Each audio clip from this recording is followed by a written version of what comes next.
90 రోజుల కోర్సు పూర్తి చేస్తే చాలు 100% ప్లేస్మెంట్ సపోర్ట్ తో సాఫ్ట్వేర్ జాబ్ మీ సొంతం. వెంటనే కోడ్ జ్ఞాన్ డెస్టినేషన్ ని సంప్రదించండి. నమస్కారం, వెల్కమ్ టు సుమన్ టీవీ. నేను గీతాంజలి. ప్రస్తుతం మనతో పాటు శ్రీచక్ర పీఠం వ్యవస్థాపకులు, ప్రముఖ జ్యోతిష్యులు డాక్టర్ ప్రదీప్ జోషి గురుగారు ఉన్నారు. వారితో మాట్లాడదాం. గురుగారు నమస్కారం అండి. శ్రీమాత్రే నమః. త్వరలో షష్టగ్రహ కూటమి రాబోతుందని విన్నాము. దానివల్ల ప్రభావాలు అసలు ఎలా ఉంటాయి, ఎవరిపైన ఎక్కువ ప్రభావం ఉంటుంది, వ్యక్తిగతంగా ఎలా ఉండబోతుంది, ఒక్కొక్క వ్యక్తికి కావచ్చు, లేకపోతే వారి జాతకం బట్టి ఉంటుందా అట్లా?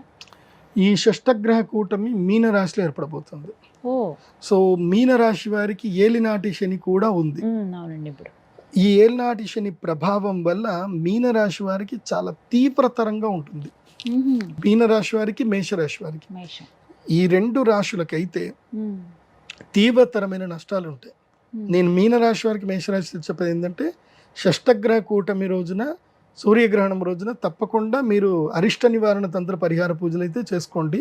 దానికి ఇప్పుడే రెడీ అవ్వండి.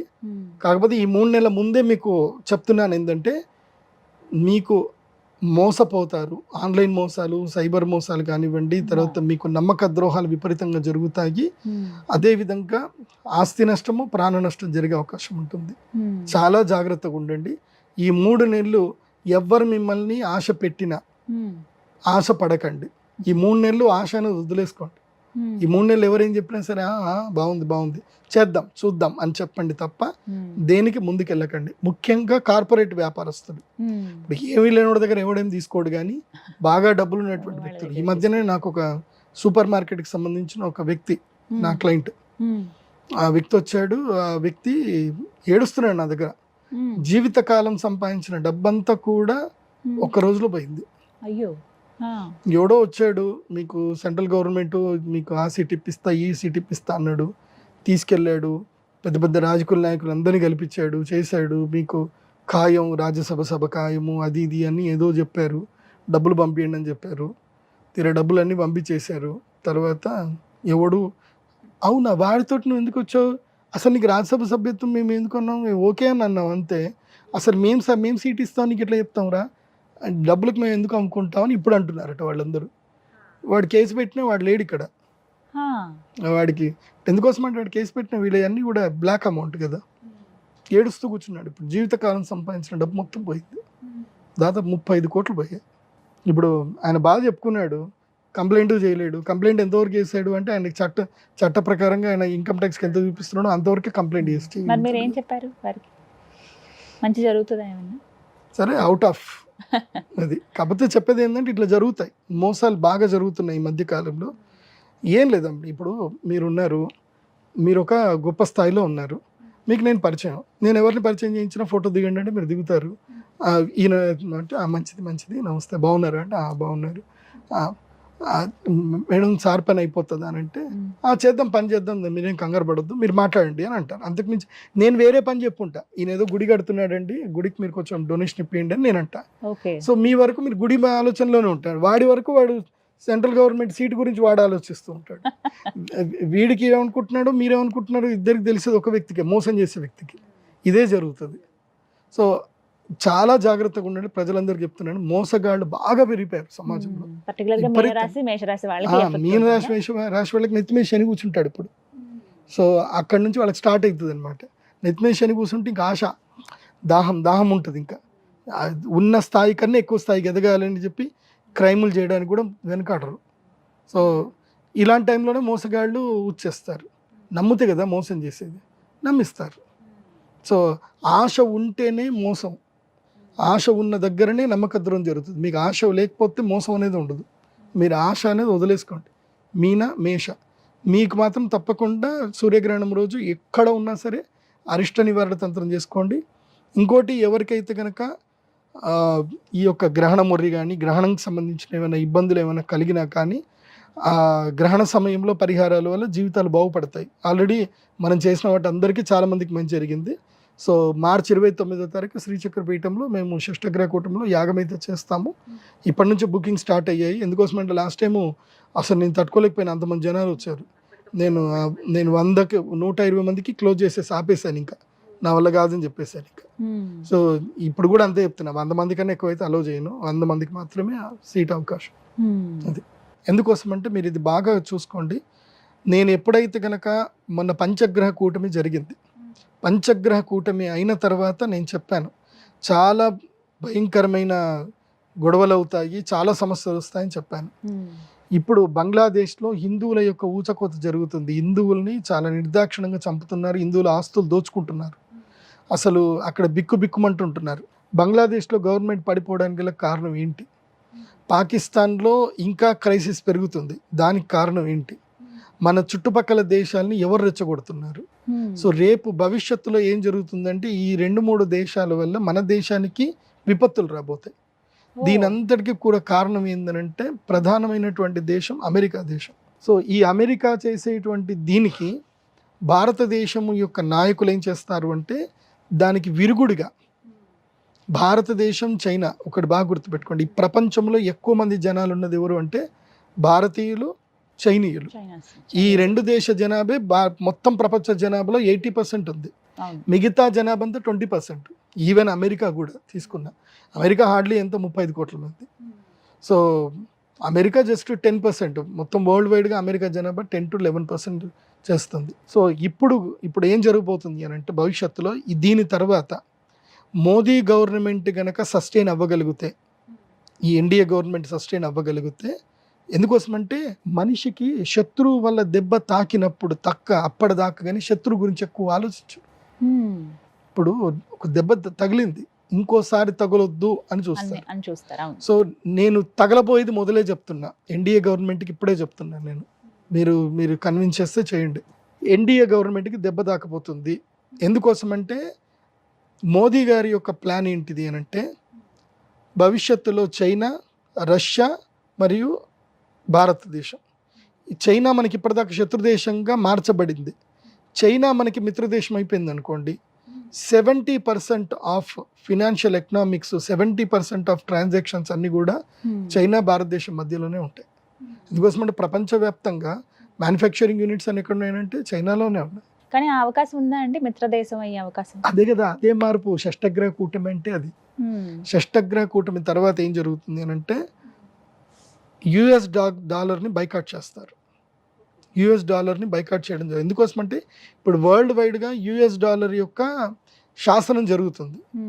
సో ఈ శాసనం వల్ల ఏం జరుగుతుందంటే కొన్ని దేశాల యొక్క ఆర్థిక వ్యవస్థలు పడిపోతున్నాయి. ఆ దేశంలో ఎన్ని వనరులు ఉన్నా సరే ఈ యుఎస్ డాలర్ అనేది ఒక్కటి మాత్రమే ఆ దేశాలన్నీ పడేస్తుంది. ఎందుకోసమంటే మనకి ఎక్స్పోర్టు, మనకి విదేశీ మారక నిల్వలు మన దగ్గర ఉండాలి అని అంటారు.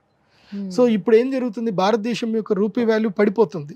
ఇది చాలా మందికి అర్థం అవ్వట్లే. ఆర్థిక వ్యవస్థలో రూపీ వాల్యూ పడిపోతుంది. మనం అందరం బాగానే ఉన్నాం, రూపీ వాల్యూ ఎందుకు పడిపోతుంది? డాలర్ వాల్యూ పెరుగుతుంది కాబట్టి.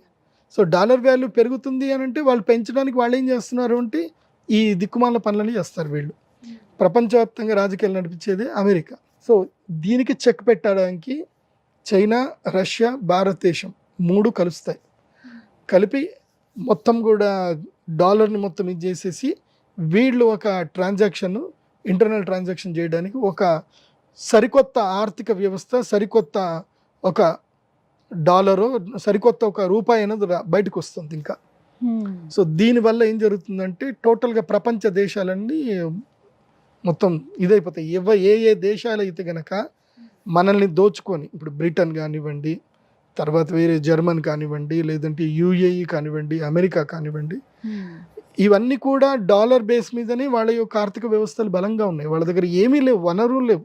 ఇప్పుడు మీరు జర్మనీ వెళ్ళారనుకోండి, జర్మనీలో మీకు భూమిలో పండే వస్తువు తప్ప భూమి బయట పండే వస్తువులు ఉండవు, అక్కడ పంటలు ఉండవు. అలాంటి దేశంకి మన కరెన్సీకి చూస్తే కరెన్సీ ఎక్కువ విలువ. ఎందుకు ఈ విలువ ఎక్కడి నుంచి వస్తుంది అనేది కరెక్ట్గా మారిపోతుంది. 2025 బాగా గుర్తుపెట్టుకోండి, 2025 సంవత్సరం షష్టగ్రహ కూటమి తర్వాత ప్రపంచ ఆర్థిక విధానాలన్నీ మారిపోతాయి. వెంటనే ఎఫెక్ట్ ఉంటుందా అండి? కొంచెం స్టార్ట్ అవుతుంది, అక్కడి నుంచి బిగినింగ్ అవుతుంది. సో ఎప్పుడైతే ఈ ఆర్థిక విధానాల మీద ఆలోచన స్టార్ట్ అయిందో, రష్యా, చైనా, భారతదేశం ఎప్పుడైతే కలిసిపోయాయో ఇంకా వెంటనే దాడులు స్టార్ట్ అవుతాయి ఇంకా. సో మూడో ప్రపంచ యుద్ధం అంటారు కదా, దానికి నాంది కూడా స్టార్ట్ అవుతుంది. 2025లో స్టార్ట్ అవుతుంది, 2028కి పీక్ వెళ్ళిపోతుంది. సో ఇది చెప్తున్నా కదా, ఇప్పుడు మహాభారత కాలంలో జరిగినటువంటి సంఘటన ఇప్పుడు జరుగుతుంది, అప్పటి గ్రహస్థితి ఇప్పుడు జరుగుతుంది, మార్పుకు స్టార్ట్ అవుతుంది, ద చేంజెస్ స్టార్ట్ అవుతాయి. సో ఇక్కడ నుంచి వరల్డ్ వార్కి సంబంధించిన ఇవి స్టార్ట్ అవుతాయి ఇంకా. సో ఇప్పుడు అమెరికా తీసుకునే నిర్ణయాలే చాలా కీలకమైనవి అవుతాయి. సో అమెరికా ఒరిజినాలిటీ ఏదైతే బయటపడుతుంది, అంటే వాళ్ళ యొక్క కుళ్ళు రాజకీయాలు ఏవైతే అన్ని దేశాలన్నిటి మేము శాసించాలి, మేము తొక్కి పెట్టాలన్న ఏదైతే ఉంటుందో అది ఈ సంవత్సరంలో మెల్లిగా బయటపడుతుంది. ఆల్రెడీ దానికి సంబంధించిన సిమ్టమ్స్ కూడా స్టార్ట్ అయ్యాయి. షష్టగ్రహ కూటమి అయిన తర్వాత ఈ గవర్నమెంట్ స్టెబిలిటీ అవ్వాలి. అందుకే ఈ ప్లాన్ ఉంది కాబట్టే ఈ గవర్నమెంట్ని పడగొట్టడానికి అమెరికా దేశం ప్లాన్ చేస్తుంది. సో నిజమైనటువంటి భారతదేశానికి సంబంధించిన దేశభక్తులు గనక ఎంపీలు ఉంటే, వాళ్ళకి దేశభక్తి గనక ఉంటే గనక ఈ దేశాన్ని కాపాడడానికి ఉంటారు, లేదు అంటే పోతారు. సో అందుకే బుధుడు నీచంలో పడుతున్నాడు. షష్టగ్రహ కూటమిలో బుధుడు ఎప్పుడైతే నీచంలో పడతాడో, బుధుడు నీచంలో పడ్డప్పుడు షష్టగ్రహ కూటమి అయ్యి సూర్యగ్రహణం ఏర్పడుతుందో అప్పుడు నమ్మక ద్రోహాలు జరుగుతాయి, భయంకరమైన వైరుధ్యం ఏర్పడుతుంది. అన్నీ చెడే ఉన్నాయండి, మంచి ఏమైనా జరుగుతుందా? మంచి జరిగే ముందే చెడు జరుగుతుంది. ఆ చెడుని గనక మనం ఎదుర్కోగలుగుతాం. పరీక్ష ఉంటుంది కదా, ప్రతి ఒక్కరికి ఒక ఎగ్జామ్ ఉంటుంది. ఇప్పుడు ఈ ఎన్డీఏ గవర్నమెంట్కి ఇది పరీక్షా కాలం. ఇది ఇప్పుడు ఎన్డీఏ గవర్నమెంట్ కనుక నిలబడే యూనిఫామ్ సివిల్ కోడ్ చేసుకొని ఇంకా ఎంపీల మద్దతు కూడా పెట్టుకొని గట్టిగా ఉండగలిగితే ఈ గవర్నమెంట్ స్టేబుల్గా ఉంటుంది. ఈ గవర్నమెంట్ స్టేబుల్గా ఉంటే నేను చెప్పిన ప్లాను వాళ్ళు ఏదైతే చేస్తారో అది ఇంప్లిమెంట్ అయ్యి 2025 సంవత్సరం మార్పుకు వస్తుంది. 25 సంవత్సరంలో ఎప్పుడైతే డాలర్ని వ్యతిరేకించి ఇంటర్నల్ ట్రాన్సాక్షన్ చేసుకుంటున్నామో అప్పుడు అమెరికా కోపం వస్తుంది, అక్కడికించి యుద్ధం స్టార్ట్ అవుతుంది. ఇది బాగా గుర్తుపెట్టుకోండి. ఇది చాలామందికి కొంతమందికి అర్థమవుతుంది. నేను సింపుల్ మెథడ్లో మీకు అర్థమయ్యేటట్టు చెప్తాను. ఇప్పుడు ఉదాహరణకి ఏంటంటే, ఇప్పుడు ఒక ఏ అనే ఒక వ్యక్తి ఉన్నాడు, అంటే అమెరికా అని ఏ అనుకుందాం, ఏ అనే వ్యక్తి అమెరికా అనుకుందాం. వాళ్ళ దగ్గర బోలెడు బంగారం ఉంది.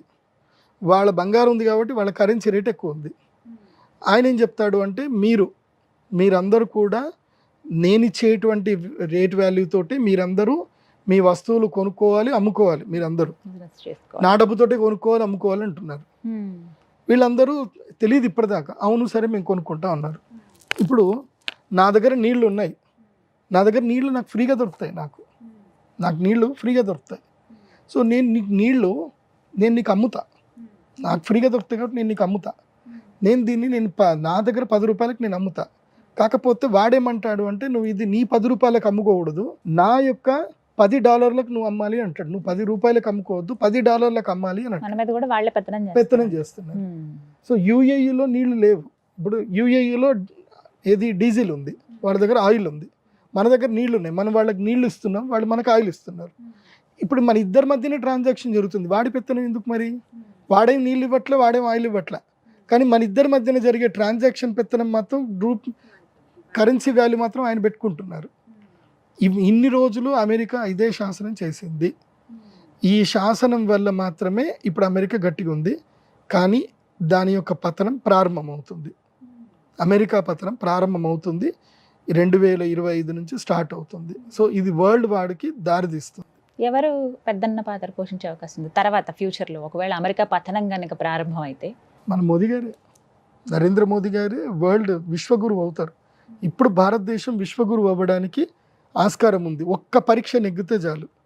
విశ్వగురువుగా శ్రీ నరేంద్ర మోదీ గారిని అలాగే ప్రధానమంత్రిగా కంటిన్యూ చేసుకొని ఇంకో 10 ఏళ్ల పాటు ఆయన కనుక ప్రధానమంత్రిగా ఉంటే $, కరెన్సీ మొత్తం పడిపోతుంది, మన భారతదేశం కరెన్సీ పెరుగుతుంది. అదేదో సినిమాలో ఉపేంద్ర గారు చూపించారు కదా, అలాగే జరుగుతుంది. అలా జరిగే అవకాశాలు ఇప్పుడు మొదలవ్వబోతున్నాయి. సో ఒక్క బుధగ్రహం వల్ల మాత్రమే డౌట్ ఉంది. ఆ బుధుడు నీచంలో పడ్డాడు అంటే ఐడియా సస్టైన్ అవ్వవు, దుర్మార్గమే గెలుస్తుంది. సో ఆ పరీక్షలో ఎవరు గెలుస్తారో చూడాలి. దుర్మార్గం గెలుస్తుందా లేకపోతే ఇది గెలుస్తుందా చూడాలి. అది కాకుండా ఏంటంటే ప్రకృతి విపత్తులు ఏర్పడతాయి. దీనికి సిమ్టమ్ గా ప్రకృతి విపత్తులు వస్తాయి. ముఖ్యంగా భూకంపాలు ఏర్పడతాయి. మార్చి 29 తర్వాత భూకంపం ఏర్పడుతుంది. చాలా పెద్ద భూకంపం ఏర్పడుతుంది. అది మన దేశంలో తీవ్రత కొంచెం తక్కువ ఉంటుంది, వేరే దేశాల తీవ్రత ఎక్కువగా ఉంటుంది. అండ్ ఈసారి ఎండలు భయంకరంగా వస్తాయి, బాగా గుర్తుపెట్టుకోండి. అండ్ ఈ ప్రభావం వల్ల ఏంటంటే రైతులకు మేలు జరుగుతుంది. నేను రైతులందరికీ చెప్పేది ఏంటంటే ఉల్లిపాయలు పెంచండి, ఆలుగడ్డ పెంచండి, కూరగాయలు పండించండి. ఈసారి రైతులు తప్పకుండా కూరగాయల మీద కాన్సన్ట్రేషన్ చేయండి. ఈసారి సమ్మర్లో టమాటా 150 రూపాయల కిలో వెళ్తుంది, ఉల్లిపాయ 150, 200 కూడా పోతుంది. తెల్ల ఉల్లిపాయ అయితే 400 రూపాయల కిలో వెళ్తుంది. సో రైతులకు చెప్పేది ఏంటంటే ఈ షష్టగ్రహ కూటమి ప్రభావం వల్ల రైతులకు లాభం కలగాలి అంటే ఈ పని చేసుకోండి. అండ్ దాని తర్వాత కూడా ఏం జరుగుతుంది అని అంటే మన తెలంగాణ రాష్ట్రంలో కూడా అలజడి ఏర్పడుతుంది. తెలంగాణ రాష్ట్రంలో రాబోయేటువంటి ఆగస్టు తర్వాత తెలంగాణ రాష్ట్రంలో కాంగ్రెస్ పార్టీలో చీలికలు స్టార్ట్ అవుతాయి. ప్రభుత్వం ఉన్నా సరే కాంగ్రెస్ పార్టీలో చీలికలు స్టార్ట్ అవుతుంది. సో కాంగ్రెస్ పార్టీలో సీఎం మారే అవకాశాలు కూడా ఉంటాయి. తెలంగాణకి మళ్ళీ సీఎం మారే అవకాశాలు కూడా ఉంటాయి. ఈ షష్టగ్రహ కూటమి తర్వాత పార్టీ కంటిన్యూ అవుతుంది, సీఎం మారుతారు, జరిగే అవకాశాలు ఇవన్నీ రాబోతున్నాయి. అంటే కేవలం ఇవన్నీ కూడా షష్టగ్రహ కూటమి వల్ల ప్రభావం వల్ల జరుగుతుంది. షష్టగ్రహ కూటమి ప్రభావం చూద్దాం ఎలా మొత్తం భారతదేశంలో కూడా కూటమి ప్రభావమే ఉంటుంది, అది అర్థం చేసుకోండి. ఆ కూటమి ఈ కూటమి, ఆ కూటమి వల్ల ఈ కూటమిలో అలజడి ఏర్పడుతుంది. అది ఎఫెక్ట్ ఏపీ పైన ఎఫెక్ట్, ఆంధ్రప్రదేశ్లో ఏం ఎఫెక్ట్ ఏం ఉండదు ఈసారికి. రైట్ గురుగారు, చూద్దాం మరి ఈ ప్రిడిక్షన్ ఎంతవరకు నిజమవుతుంది. ఎందుకంటే అన్ని నిజమవుతూ వచ్చాయి, మీరు చెప్పినవి అందరికీ సూచనలు చేశారు. మంచి జరుగుతుంది, దానికంటే ముందు ఈ చెడు అయితే ఎదుర్కోవాలి అందరూ అని అంటున్నారు. చూద్దాం త్వరలో ఏం జరగబోతుంది అనేది. రైట్ గురుగారు, నమస్తే అండి. శ్రీమాత్రి.